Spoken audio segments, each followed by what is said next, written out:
नमस्कार दोस्तों, आज के हमारे इस वीडियो के विषय में हम लोग जानेंगे ज्ञान गुदड़ी का भावार्थ क्या है। जो कबीर साहब की ज्ञान गुदड़ी है और उस ज्ञान गुदड़ी में उन्होंने 40 कड़ी की ज्ञान गुदड़ी बताई है। तो उस ज्ञान गुदड़ी में ऐसा क्या रहस्य है जो शब्द बाई शब्द एक बहुत ही महान विशेष भाव देने वाला शब्द है उसमें। इससे पहले की वीडियो मैंने जो देखा है बनाया है वो ज्ञान गुदड़ी पढ़ के आपको सुनाई है। तो अगर आप अभी तक नहीं सुनी है पूरी ज्ञान गुदड़ी तो ज़रूर उस वीडियो को देखें। मैं उस वीडियो की लिंक अपने इस डिस्क्रिप्शन में ज़रूर दूंगा, तो वहाँ से देख सकते हैं। आज की इस वीडियो में हम लोग जानेंगे कि ज्ञान गुदड़ी की जो कड़ी हैं, दुआ है, उनके भावार्थ के सहायता में अर्थ क्या है, उसका सही मायने में अर्थ क्या है। हम लोगों ने वैसे बहुत सुनी होगी, लेकिन अर्थ के साथ सुनेंगे तो और भी आनंद आएगा। ज्ञान गुदड़ी हमें खुद को समझना है। और गुदड़ी का अर्थ है कि हमारे जो शरीर है वो हमारी एक गुदड़ी है।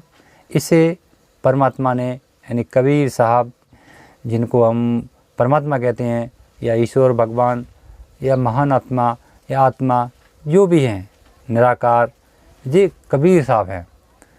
तो इन्होंने जो इस शरीर के बारे में जो मनुष्य योनि को एक उत्तम समझने के लिए जो ज्ञान गुदड़ी बनाई है वो बहुत ही महत्वपूर्ण रखती है मानव जीवन के लिए। तो चलिए जानते हैं ज्ञान गुदड़ी के जो दुआ हैं। तो हम साथ में दुआ पढ़ेंगे और उसका अर्थ भी जानेंगे।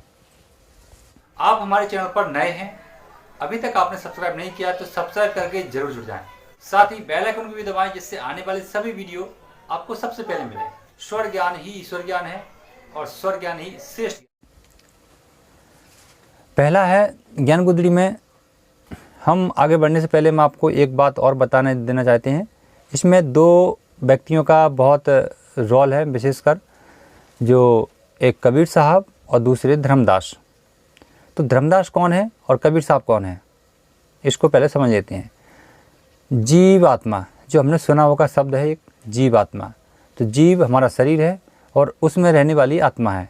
आत्मा ही परमात्मा है और परमात्मा ही ईश्वर है, परमेश्वर है, निराकार है, भगवान है, कबीर साहब हैं। वो सब कुछ वो ही है, जिसे हम किसी भी रूप में दे सकते हैं। अल्लाह के रूप में दे सकते हैं, क्रिश्चियन के ईसा मसीह के रूप में दे सकते हैं, या जिसकी आप इच्छा चाहे उसके रूप में देख सकते हैं। ये क्योंकि ये निराकार है, अलग अलग रूपों में वो अपना जन्म ले लेता है। तो कबीर साहब जो हैं वो निराकार के रूप में हैं और जो धर्मदास हैं वो साकार के रूप में हैं। तो साकार यानी धर्मदास और निराकार परमात्मा से कहते हैं कि धर्मदास बिनबे कर जोरी, साहेब सुनियो बिनती मोरी, काया गुदड़ी कहो संदेशा, जासे ये जीव का मिटे अंदेशा।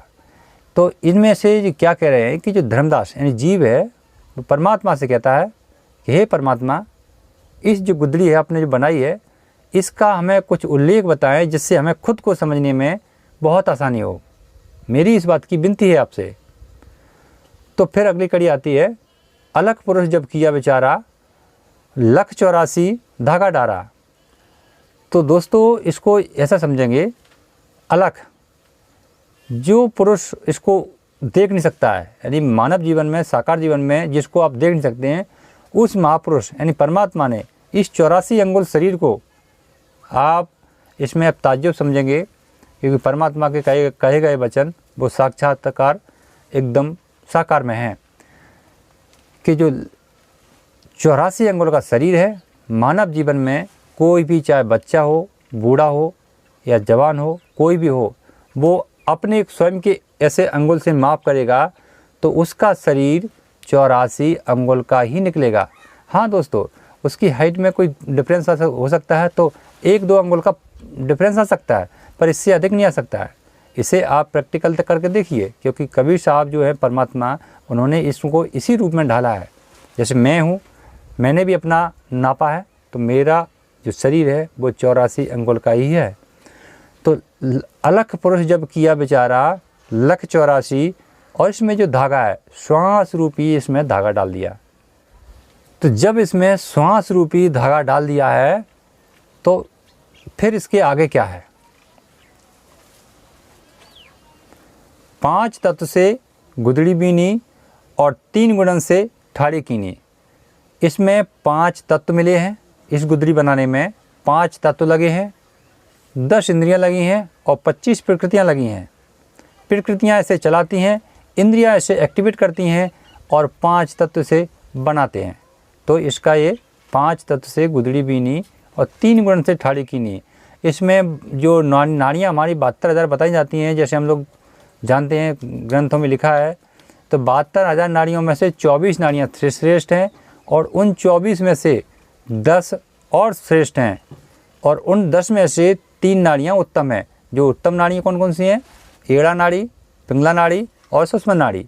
ये जो 3 नाड़ियाँ हैं इससे ठाड़ी होती है, क्योंकि ये जो एड़ा नाड़ी है ये इसे पालती है, इस जीवन को चलाती है, पालती है, लंबे समय तक आयु देती है।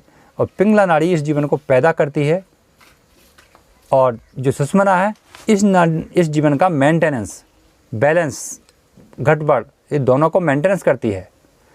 क्योंकि जब हमारा सूर्य स्वर अधिक चल जाता है तो इसमें गर्मी बढ़ जाती है, तो फिर ये सुषुम्ना आती है और चंद्र स्वर को यानी एड़ा नाड़ी को चालू कर देती है, तो फिर ये ठंडक को बढ़ा देती है। जब ठंडक आते बढ़ जाती है तो हमारे शरीर में इसके बाद में फिर सुषुम्ना आती है तो इस नाड़ी को चला देती है। 3 नाड़ियों से इस गुदड़ी को ठाड़ा किया है, इसलिए वो लिख रहे हैं कि 3 गुणन से ठाड़ी कीनी। अब आती है अगली कड़ी, तो उसमें है जीवन 5 25 लागे, काम क्रोध मोह मत पागे। तो इसमें वो कहना चाह रहे हैं कि इस जीवन में 5 तत्व, 10 इंद्रियां और 25 प्रकृतियां लगी हैं। इनमें से जो श्रेष्ठता है, जो पुरुष को समझने योग्य है या उस पर काबू करने के योग्य है, उनमें से काम, क्रोध, मोह, मद, लोभ, इन पे ही विजय पाना है। अगर इन पे विजय पा ली इस जीवन ने, तो फिर वो जीवन एक बहुत ही महान इंसान बन जाता है और वो परमात्मा की श्रेणी में चला जाता है। क्योंकि ये बहुत ही है, इनको सबसे पहले परमात्मा ने पहली जगह दे दी है कि तुम पहले कब्जा करो इस पर। जो मनुष्य इनसे विजय पा लेता है वो परमात्मा का भक्त बन जाता है। तो इनमें श्रेष्ठता बताई गई है, काम, क्रोध, मोह, मद, लोभ, ये 5 चीज़ों को हमें मानना है। तो इस जीवन में ये मुख्य श्रेष्ठ है। अगली कड़ी में आता है काया गुदड़ी का विस्तारा, देखो संतो अगम सिंगारा। इस गुदड़ी का ऐसा विस्तार है जिसका कोई बिल्कुल अस्तित्व भी नहीं है, अस्तित्व भी है, इसका कोई स्थायी नहीं है और अस्थायी भी है, सभी रूपों में है, इसका कोई रूप नहीं है। क्योंकि एक मानव पहले छोटा होता है, फिर बड़ा होता उसका रूप बदलता हुआ जाके ये आज हमारी ऐसा त्वचा दिख रही है, लेकिन आने वाले समय में ये झुर्रियाँ पड़ जाएंगी, लटक जाएगी और बाल सफ़ेद पड़ जाएंगे और हमारी ज़बान लड़खड़ने लगेगी। ये रूप बदलते चले जाते हैं, तो इसका कोई रूप नहीं है, ये सिर्फ इसका अलग ही श्रृंगार है इसका। इसलिए कह रहे हैं वो देखो संतो अगम श्रृंगारा, इसका कोई श्रृंगार नहीं है, अलग ही विचित्र श्रृंगार है इसका, ये समझने के योग्य है दोस्तों। अगली कड़ी में कहते हैं कि इसमें चांद सूरज 2 पैबंद लागे, गुरु प्रताप से सोबत जागे। इस गुदड़ी में जो चांद यानी चंद्र स्वर और ये सूर्य स्वर, इसके पहरेदार लगे हुए हैं। यही इसको रात दिन डिटेक्ट करते हैं कि इसमें क्या चल रहा है, क्या नहीं चल रहा है, इस जीवन को क्या चाहिए, क्या नहीं चाहिए, क्या उसमें सब कुछ गड़बड़ यही करते रहते हैं। इसमें ये पहरेदार हैं। चांद सूरज 2 पैबंद लागे, गुरु प्रताप से सोबत जागे। तो जो इंसान ने मेहनत करके, अपने सत्कर्म करके, वाणी को शुद्ध करके, विचारों को शुद्ध करके और किसी गुरु की शरण में चला जाता है और वो व्यक्ति, तो उसके ये चांद सूरज जग जाते हैं, यानी इनका ज्ञान हो जाता है उस व्यक्ति को, उस मनुष्य को। तो फिर वो बिल्कुल अलग बन जाता है, क्योंकि फिर वो अपने शरीर की महिमा को समझ लेता है। जब महिमा को समझ जाता है तो फिर इंसान बन जाता है और वो श्रेष्ठ माना जाता है।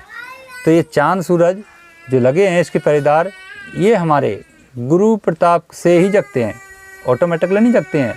हो सकता है कि किसी मनुष्य के जन्मांतर से पुण्य चले आ रहे हों, तो फिर ये ऑटोमेटिक जग जाते हैं, वरना तो नहीं जगते हैं। अब दोस्तों अगली कड़ी में जो लिखते हैं, शब्द की सुई सुरत का डोरा, ज्ञान की टोभन सृजन जोरा। इसमें क्या है कि एक मनुष्य है जो ज्ञान गुदड़ी वाला जो मनुष्य है, और ज्ञान गुदड़ी यानी शरीर में जो बैठे हैं, एक रूप में बैठे हैं, तो ये सब गुदड़ी है।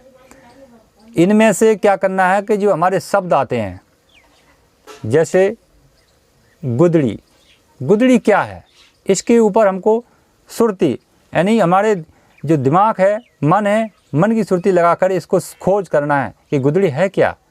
मुझे भी किसी ने एक बताई कि ज्ञान गुदड़ी बहुत ही अच्छी है। जब मैंने उस चीज़ को पढ़ा, सुना, जाना, तो मुझे लगा कि वाकई में इसमें तो सब कुछ छिपा है, बड़ा रहस्य छिपा है।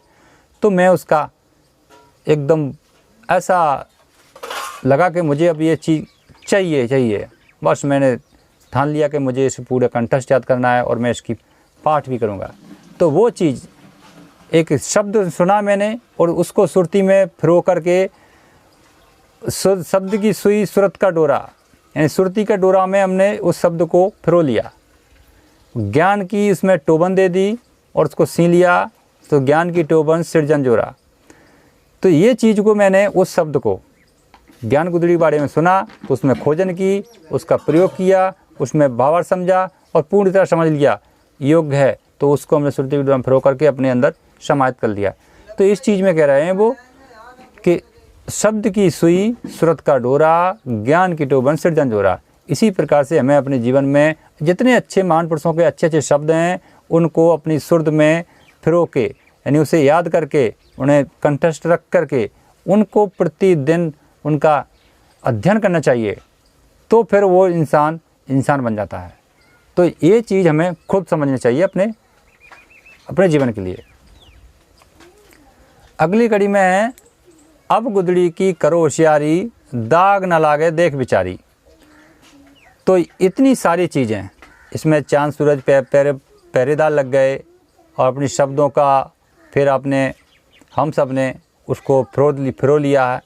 तो फिर इन चीज़ों को इकट्ठा किया हम लोगों ने, इस सब में इतनी महत्वपूर्ण चीज़ें लगी हैं। तो फिर अब इस गुदड़ी है, जो शरीर है, इसका इतना ख्याल रखो कि इसके मुँह से यानी इसमें मुँह जो जबान चल रही है, तो इस जबान में हमें किसी का दुर्भाव वाला विचार ना निकले, हमारे मन में किसी के प्रति खराब भावना ना निकले। इसमें दाग लग जाएगा अगर, क्योंकि हम किसी को गाली देंगे तो कोई हमें गाली देगा, तो ये दाग लग गया हमारे ऊपर। अगर हम किसी का अन्याय करेंगे तो कोई हमारे साथ भी अन्याय करेगा, तो हमारे ऊपर दाग लग गया। तो इस गुदड़ी का इतना ध्यान रखना है कि हमारे इस शरीर के ऊपर कोई कलंक, कोई दाग ना लगे। इसका उन्होंने इस चीज़ में संदेश दिया है कि अब गुदड़ी की करो होशियारी और दाग ना लागे देख विचारी। तो इस चीज़ का हमें बहुत ध्यान रखना है।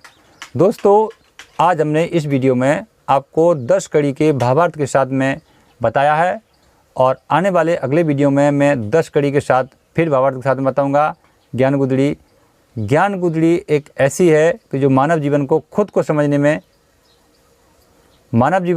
समझने में योग्य है। इसीलिए मुझे ये आप तक पहुंचाने में बहुत ही प्रसन्नता हो रही है कि मैं इस ज्ञान गुदड़ी को आप तक पहुंचाने में समर्थ हूँ। परमात्मा ने जो भी दिया है, मैं उनका तो शुक्रगुजार जीवन भर रहूँगा और मरते दम तक उनका रहूँगा। तो दोस्तों, ज्ञान गुदड़ी के बारे में आप भी पढ़ें और याद करके एक पाठ पूजा के रूप में उसे अपने जीवन में उतारें। देखें, हमारा जीवन बहुत ही अद्भुत बन जाएगा। तो चलिए दोस्तों, फिर मिलते हैं अगले वीडियो में। जय हिंद, वंदे मातरम।